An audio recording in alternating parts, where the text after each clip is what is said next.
Ang si Leo ay isang mabuting estudyante. Lumaki siya sa isang pamilya na nagturo sa kanya ng tamang asal, kabutihan at pagmamahal sa kapwa. Leo, tandaan mo anak, ang tunay na kayamanan ay nasa kabutihan at puso mo, hindi sa pera.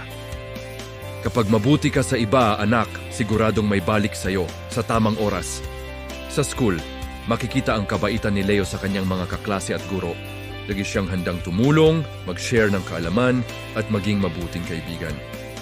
Masarap man mag-aral, mas masaya kapag natutulungan mo rin ang iba. Isang araw, habang pauwi mula sa school, napansin ni Leo ang isang pulubi na nakaupo sa gilid ng kalsada. Iniinit siya ng araw at halata ang gutom sa mukha ng lalaki.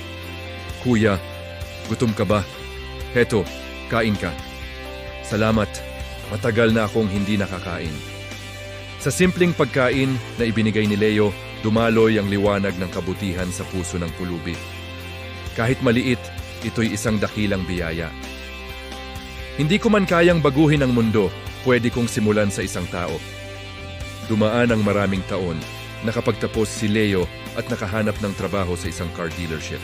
Hindi niya nakalimutan ang pagtulong sa kapwa na tila bahagi ng kanyang pang-araw-araw na buhay. Leo, lagi ka nalang handang tumulong sa lahat. Bata ka pa lang eh. Gusto ko lang ipakita sa mundo na maliit na kabutihan ay may halaga.